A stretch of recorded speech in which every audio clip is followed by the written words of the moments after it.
За бүгдээрээ өнөөдөр энгийн дадал номынхоо 1-р хууль руу орж ийн. За 4 хуулиа задлаад ингээ ярьж байгаа гэсэн үг. За 1-р хуулийн дээр юуны тухай гарч байгаа вэ гэхээр хамгийн гол нь бид нар дадлаа маш энгийн болох, тодорхой болох шаардлагатай гэж үзнэ тэ. Тэгвэл яаж ингэж миний дадал энгийн, тодорхой намайг сэтэлжүүлэх болох вэ гэдэг талаар өнөөдөр ярина. За тэгвэл штэ бидний тарих вэ штэ яадаг вэ гэхээр хангалттай хугацаанд нэг зүйлийг давтаал ингээд хийгээд ахаар тарих тэрийг ингээд ухамсаргүйгээр үлддэг автомат үйлдэл болгочдгоо гэд өмнө нь ярьсан тий.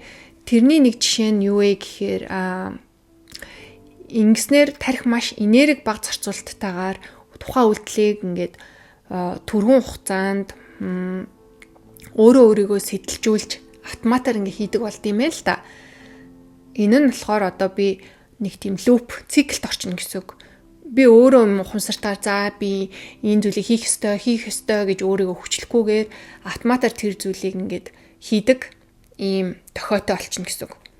За хоёрт нь болохоор юу вэ гэхээр нэгэнт бидний ингээд үйлдэл автомат болсон бол бид нар тэр зүйлдээ одоо анхаарлаа хандуулахаа болдог байгаа. Өөр шин зүйлдээ анхаарлаа хандуулж болно. За гуравт гэх юм бол хэрвээ та өөрийнхөө дадлыг, зуршлыг өөрчлөхийг хүсэж байгаа бол хамгийн нэгдүгээрт таны одоо awareness буюу юу хийгээд байгаа юм бэ? Би яг юу хийдэм бэ гэдгээ мэддэг. Өөрөө ингээ анзаардаг болох шаардлагатай гэж байгаа байхгүй. Тэндээс жинхэнэ өөрчлөлт эхэлнэ. Их их тохиолдолд бид нар өөрийн мэдлэггүйгээр ингээд муу зуршлуудыг хийгээд идэг автоматар. Одоо ямар ч контролдгүйгээр гэсэн үг. Жишээ нь гэх юм бол за миний хувьд бол энэ подкастыг хийж явах явцдаа би маш их гараа хөдөлгөж ярьдсан байлээ. Тэргээ би өөрөө анзаардгүй. Миний одоо юм blind side буюу харанхуй хэсэг байгаа байхгүй юу? Хүмүүс хэлж ийж ингээд би гараа хөдөлгөж ярьдсан байна. За хүний яриаг сонсохдоо бас би ингээд хүний өгүүлбэрийг гүйцээж аягүй хэлдэг байсан. Өөрөөр нь яриулахгүй. За энэ бас миний автомат өөрөө ерөөсөө ингээд юу хийж байгаа мэдгүй автоматар хийдэг миний үйлдэлээсэн.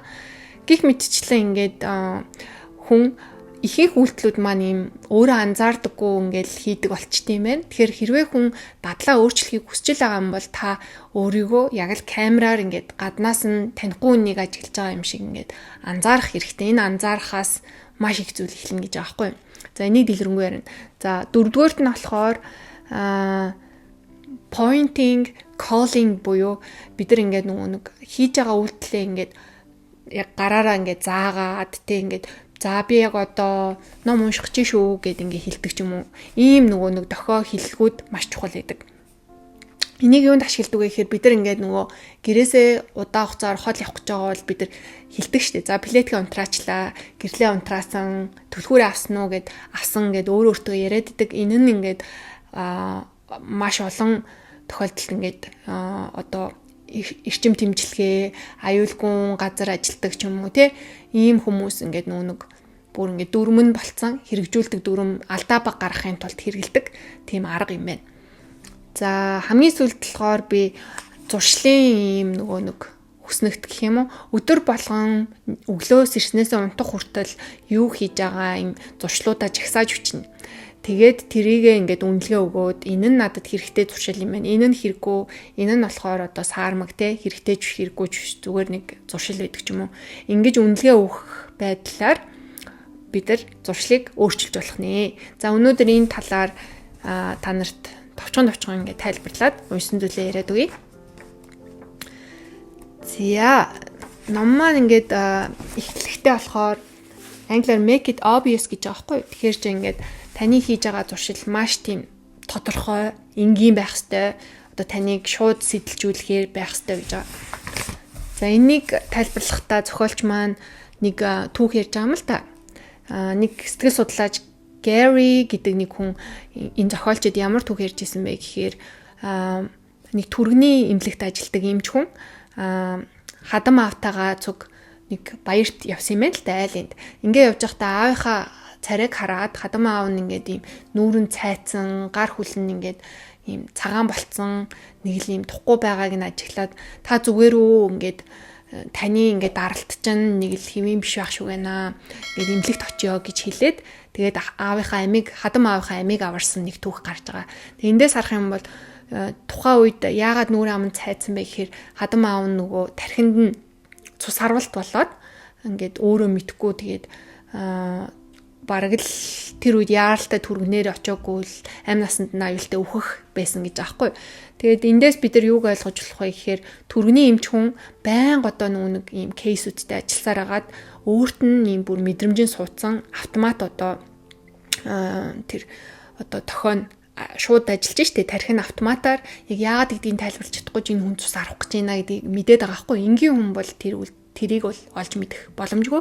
Тэгэхээр яг үүнтэй адилхан ном дээр юу гэж гарч байгаа вэ гэхээр бид нар нэг үйлдэлийг олон дахин давтаад ах юм бол гартаа оруулна, мэдрэмж суuna гэдэг шиг одоо эмчнэр сайн мэдэндээ одоо эрентгээний эмч, дүрсийн эмчнэр зураг харсаар агаад ингээд бүр ингээд одоо энийг хавдар юм уу юу юм гэдгийг ингээд ялгадаг, өөрт нь мэдрэмжийн суучдаг, мөнгө тоолдог хүмүүс ингээд гарт нь цаас баригцаар агаад хуурамч мөнгө жинхэнэ мөнгийг ялгадаг болдог ч юм уу. Тарих өөрөө ийм нарийн торгон одоо мэдрэмжийн заагийг таних тийм санамжийг үүсгдэг.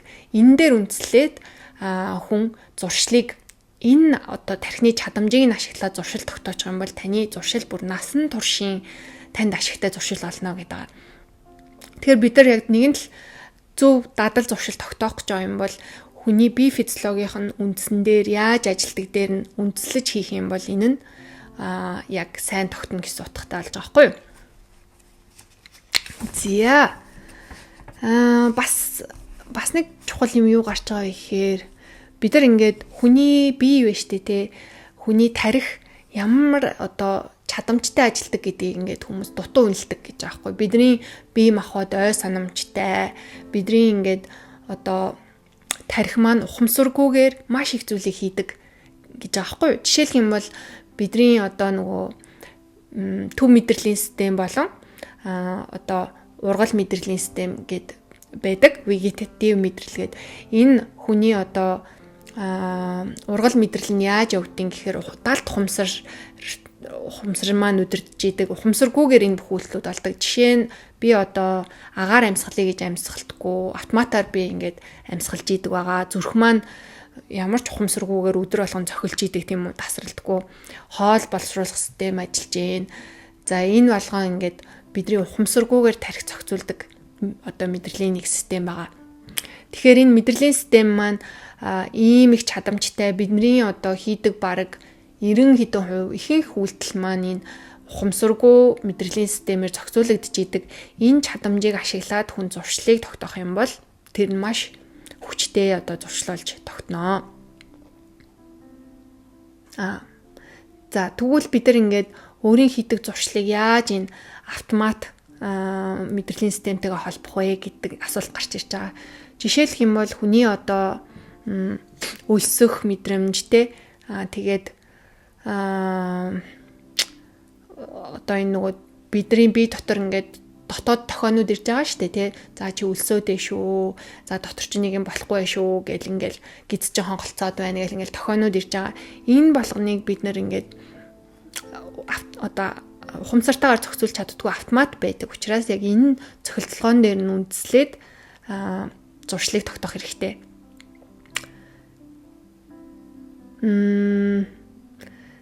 Тэгэхээр бидний бие feedback loop буюу одоо за гиз чи өлсөөд байна, одоо юм идэрээ тий.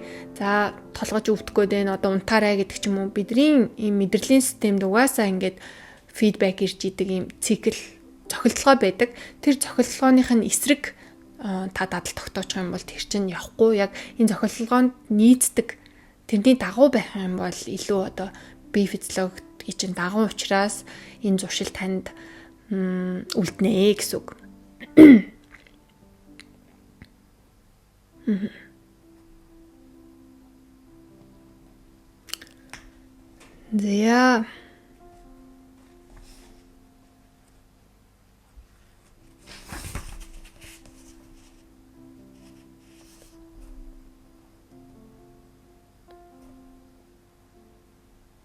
За бидний нөгөө ихэнх энэ зуршил тогтоодын эхний шат буюу тэр нөгөө сэдэлжүүлдэг те сэдлийн хэсэг нь бол нүдэнд үл харагддаг одоо бидний өөрөө олж харддаг зүйлүүд байдаг байхгүй юу.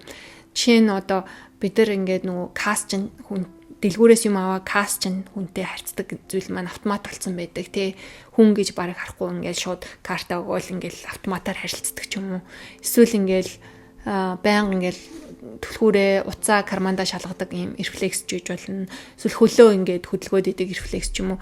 Ийм ингээд автомат үйлдэлүүд маань бидний awareness буюу ийм нөгөө ухамсар тухайн маань анзаардаггүй үйлдэлүүд байд юм байна л да. Хэрвээ та үнэхээр зуршлаа өөрчлөх гэж байгаа бол өөрийнхөө энэ үйлдэлүүдийг анзаарахаас эхэлнэ гэж байгаа. За анзаарахад бас нэг учир байгаа. Олон тохиолдолд хүмүүс анзаараад тэг ямар алдаа гаргадаг вэ гэхээр тэр үйлдэлээ шүүмжлээд идэг. Ингээд criticize хийгээд чи яагаад ингэж байгаа юм бэ? Ингэж болохгүй штэ. Ямар тэнэг юм бэ гэд ингээд шүүмжлээд ахаар энэ процесс ингээд тасалдчихдаг шүү. Кат хийгдээд харин та хэрвээ анзаарж байгаа бол гол дүрм нь юу вэ гэхээр та танихгүй өөр хүнийг гаднаас нь харж байгаа юм шиг ямар ч шүүмжлэл өгөхгүй, ямар ч дүгнэлт хийхгүй за ингээ харъя юу хийж ийн гэд ингээ телевизээр хүн үзэж байгаа юм шиг өөрийгөө ингээд ажиглана гэсэн үг. За би хөргөчнөө сонгоолгоод тасралтгүй ингээд 3 газтай ундаа уучлаа. За би ядарсан үедээ маш их чихэр иддэг юм байна. Нойр дутуу үедээ би мугааштай идэм байна. Аха. За би хүний яриаг дууслан сонсохгүй давхарцаж ярьдаг юм байна гэдэг ч юм уу. Ингээл өөрийгөө ингээл анзаараад явна гэсэн. Ингэх явцдаа ерөөсөө шүүмжилж болохгүй. Ямар ч дүгнэлт хийж болохгүй. Тэгээ бас өөрчлөх гэж хичээх хэрэггүй гэж байгаа. Эхний ээлжинд хүн хүчээр нөгөө өөрчлөх гээд үзэхлээр чадахгүй учраас болчдөг. Тийм болохоор ерөөсөө өөрчлөх гэж хичээхгүйгээр бас ямар ч шүүмжлэл хийхгүйгээр зүгээр л өөрийгөө анзаараад дэ гэж байгаа. За тэгээ дараа нь юу болохыг би та нарт хэлж өгнө. Хэлж өгнө. Тайван бай гэж байгаа. За тэгээд энэ дээр бид нар нөгөө өөртөө анзаарахгүй далд хумсраас маань энэ үйлдэлүүд автоматар хэн гардаг гэдгийг маш алдартай сэтгэл судлаач нөгөө Карл Юнг байгаа штэ. Одоо сэтгэл судлалын өвөг эцэг гэх юм уу. Энэ хүн юу гэж хэлсэн бэ гэхээр та өөрийнхөө далд хумсарт байгаа зүйлийг одоо ил ухамсартаа ойлгохоос нааш, олж харахаас нааш та тэр зүйлийг хувь тавилан гэж нэрлээл ингээд амьдраад идэг гэж байгаа байхгүй юу? Миний амьдрал бол ингээд одоо миний гарт биш. Миний амьдралыг хувь тавилан удирдах байна. Би угаасаа азгүй юм байна гэдэг ч юм уу. Ингэж дүгнээд идэг гэж байгаа. Харин хүн сайн өөрийгөө ажиглаад харах юм бол олон тохиолдолд бидний одоо хийдэг буруу зүйлсүүд маань далд хумсарт маань автомат болчихсон. Автомат үйлдэл болоо кодлогдсон тий. Тэгээд тэр зүйлээ олон удаа давтаж хийсээр агаад амьдрал маань одоо буруу чиглэл рүү дороотож явдаг ч юм уу. Ингээд харах юм бол хувь тавилан гэж одоо эзэнгүү хаягт буруутгах ямар ч боломжгүй болж байгаа байхгүй юу? Энэ надаас өөрөөс болсон гэсэн утгатай. Жишээлх юм бол одоо би өөрөө л буруу хоол идээл дасгал хийхгүй яваалах юм бол би таргална. Тэгээд ямар нэг эрүүл мэндийн асуудалтай болно. Нас явах юм бол даралт гисэн зүрхэнд судасны өвчтөй болно.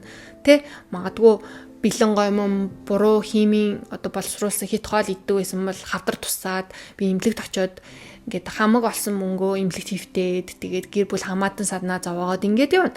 Гэхдээ яг бүх хавдар бол таны буруу гэж хэлэхэд хэцүү ч гэсэн ихэнх нь амьдралын юм маягаас болдог байгаа шүү дээ.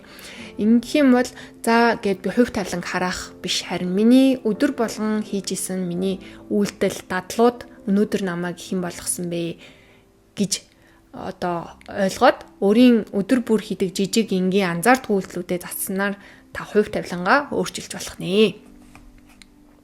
За баахан нуршаа ирсэн бол уучлаарай. За аль болох тодорхой товч ярихыг би хичээе. За бас нэг чухал бид нар нөгөө нэг тодорхой болгох, өөрийгөө сэтэлжүүлэх зүйл юу байдаг вэ гэхээр нөгөө нэрлэх гэсэн чанга дуугаар одоо жишээлх юм бол би гэрээсээ гарахтаа нөгөө ээж нар ингээд түлхүүрээ авсан, гар утсаа авсан, тэ плетгээ унтраасан ингээд хилээ явдаг. Энэ нь бас юмаа мартахаас хамгаалдаг юм хэрэгтэй зуршил байгаа байхгүй. Тэгээ энэ зуршлыг бид нар юунд ашиглаж болох вэ гэхээр жишээлбэл ингээ муу зуршил хийх үедээ та чанга дуугаар хилээд үзээрэй гэж байгаа. Өөрийгөө ингээд яг гаднаас нь сонсоод үзэхээр бас өөр мэдрэмж хүн төрдөг. Жишээлх юм бол за би яг одоо одоо юу гэдгийг те. За би яг одоо надад ямар ч хэрэггүй маш их сахартай нэг бичэн ч юм уу те идэх гэж байна. За торт идэх гэж байна. Энэ нь миний биед ямар шаардлагагүй хит их одоо давс сахартай, тостой. Тэгээ миний өнөөдөр хийсэн одоо бэлтгэлийн калориос давсан нэг би торт идэх гэж байна гэд би өөртөө чангаар хилэнгууд ингэж хэлсний дараа идэх хүсэл нэг тийм их төрдгүү гэж аахгүй. Хазаал магадгүй дуусахгүй байх ч юм уу те. А хэрвээ би хэлэхгүйгээр зүгээр л идэх юм бол баг бүгдийг идэн дахиад идэн. Тэгэхээр энэний гол ялгаа нь юу гэхээр тарих өөрийгөө ингээд ухамсартайгаар сонсох үед би энийг эзний дараах үр дагавар нь юу вэ? Outcome буюу үр дагаврынхаа талаар санаа зовж эхэлдэг. Тэгэхээр ингээд чангаар нэрлэж хийж байгаа үйлдэлүүдээ хэлээд за би яг одоо тамхи татах гэж байна. Би өнөөдөр 15 дахь тамхиа татах гэж байна. Энэ тамхиг би татах юм бол үр дүнгийн заавал хэлэх ёстой.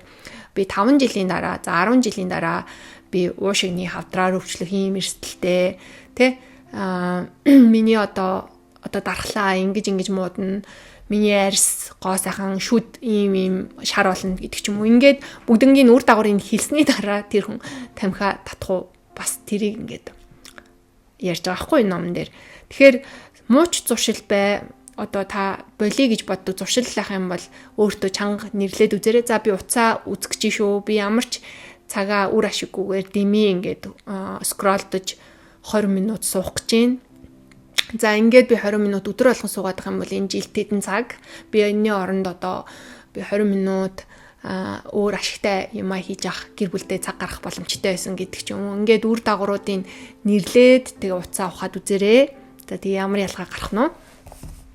За дараагийнх нь зөвлөгөө юу байгаа вэ гэхээр яг ийм зуршлынхаа, дадлынхаа нэг өдрийн бүх хийдэг зүйлүүдээ бичээд ингээд нэг дадлын чарт гэх юм уу? Одоо дадал зуршлын ийм нэг өдрийн хүснэгт гарганаа. За энийг та гэртээ яг өглөө сэрснээс ахуулаа. За би 6 цаг 7 цагт сэрүүлэг дуурлаа, сэрлээ. Сэрүүлгээ амтраалаа. Тэ утсаа шалгалаа. Тэдэн минут. 0-ийн үр явлаа. Бицлаа. Шүдэ угаалаа. Тэ за ингээд цайгаа уулаа. Инглээ зүгээр дими тэдэн минут суулаа гэдэг ч юм уу. Ерөөсөө хийдэг бүх үйлдэлүүдээ ингээд биччих юм байна. Ингээ бичээд үзэнгууд миний 24 цаг дотор хийж байгаа үйлдэлүүд дээрээ ингээд ашигтай надад хэрвээ сайн үр нөлөөтэй үйлдэл ах юм бол нэмэх тэмдэг тавиад энэ хийж байгаа үйлдэл нь надад ашиггүй хор хөнөөлтөө муу нөлөөтэй ах юм бол хасах тэмдэг тавиад за тэгээ энэ хоёрын аль нь ч биш те зүгээр л юм дундаж үйлдэл хийж болно ш. Жишээ нь хувцас өмсөх гэдэг ч юм уу те. За иймэрхүү үйлдэл болохоор шууд тэнцүүгээ тавьчих юм байна. За ингэж үнэлгээ өгж байгаад за хідэн ширхэг танд хасах буюу өөрчлөх шаардлагатай урт хугацаанд энэ зуршил маань танд ашиггүй сөрөг нөлөөтэй зуршил байна гэдгийг үнэлгээ өгөөрэй. Тэгээд тэр үнэлсэн зуршлуудаа нэг нэгээр нь энэ 4 хуулийн дагуу ажиллаад үзээрэй. Тэгэх юм бол та яг ийм системтэйгээр шинжлэх ухааны үндстэйгээр яг ингээ коуч хүнтэй мэрэгжлийн арга замаар ингээд зуршлаа одоо бүтлгүүтгүйгээр яг үр дүнтэй өөрчилж болно гэсэн үг. За тэгээ энэ дээр гарч байгаа нэг бүх сайнч бай, мууч зуршил бай. Гол зорилго нь бол асуудлыг шийдэх байдаг байгаа гэж хэлсэн те. Одоо би өлсөд байгаа бол хоол идэж гин гэдэг маань миний асуудлыг шийдэж штэ. Харин би ямар хоол идэж байгаа хоол маань миний асуудлыг түр хугацаанд шийдэж гин үү, урт хугацаанд шийдэж гин үү гэдэг нь л хамгийн одоо сайн муу зуршил гэдгээ ялгах гол сайн тэмдэг байгаа байхгүй. Жишээлбэл одоо би ядархаараа ч юм уу те толгоо өвтгөөрөө эсвэл ингээд ирч хүчгүй болохоор би тамхи татдаг байлаа. Тамхи татах юм бол тодорхой хэмжээ никотин таны цуснд ороод нэг хэсэг хугацаанд тэр өдрийнхөө хэсэг цаг бол та ирч хүчтэй ч юм уу те толгоо сайн ажиллах төр зүрийн ашиг тус байгаа учраас л танд энэ зуршилж үргэлжлээд байгаа. Гэтэл урт хугацаанд харах юм бол тамхи татвал эрүүл мэнд муудна тийм үү. Тэгвэл та энэ одоо асуудал шийдэх асуудал танд байгаа юм байна. Тэгвэл энэ асуудлаа би урт хугацаанд ашигтайгаар яаж шийдэж болох вэ гэдэг дээр л анхаарах хэрэгтэй гэсэн үг. Жишээ нь би огт уйдаж чаддгүй хүн байлаа л да. Уйдгал юм бол утсаа авахдаг байлаа. Тэгэх юм бол уйдах гэдэг нь миний асуудал. Харин утсаа авах нь төр зүрийн шийдэл буюу тухайн хугацаанд л надад кайфтай, харин урт хугацаанд ашиггүй. Тэгвэл би уйдах юм бол юу хийх юм бол урт хугацаанд ашигтай, ном уншуул ашигтай юу? Эсвэл би яг тэр хугацаанд юу хийж болох вэ гэдгийг олоод тэр зүйлээ яг энэ 4 хуулийн дагуу зуршил болгоод тогтоох юм бол тэр нь таны амьдралыг олон жилийн хугацаанд өөрчилж танд сайн хөрөнгө оруулалт болно гэсэн үг.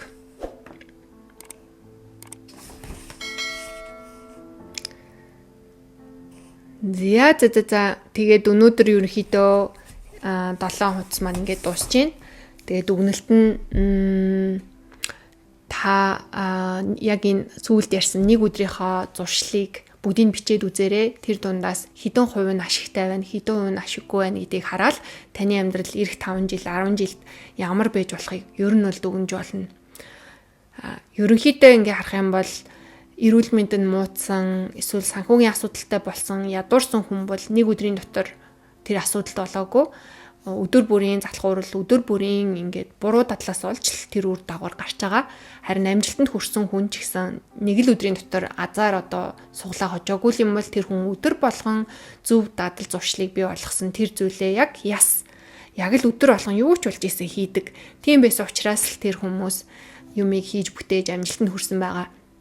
Хэрвээ та амьдралаа өөрчлөхийг хүсэж байгаа, амьдралдаа хүсэж байгаа зүйлээ хийж бүтээмээр байгаа, амжилттай амьдрмаар л байгаа бол дадал зуршил бүтээхээс арга байхгүй. Тэгвэл дадал зуршлыг бүтээхийн тулд энэ шинжлэх ухааных нь аргаар тэр 4 хуулийн дагаад яг энэ зарчмуудын дагуу хийх юм бол энэ таны тогтоосон зуршил бүр насан туршийнх чинь болох болно. За тэгээд энэ номыг уншаад хэрэгжүүлээд олон сайн ревьюуд байгаа. Миний амьдралд үнэхээр үр нөлөө үзүүлсэн гэсэн комент нэх байдаг. Тийм болохоор таны амьдрал ч гэсэндээ бас тус нэмэр болох байхаа гэж бодож байна. За тэгээд дараагийн дугаараар уулзтлаа. Баяр таа.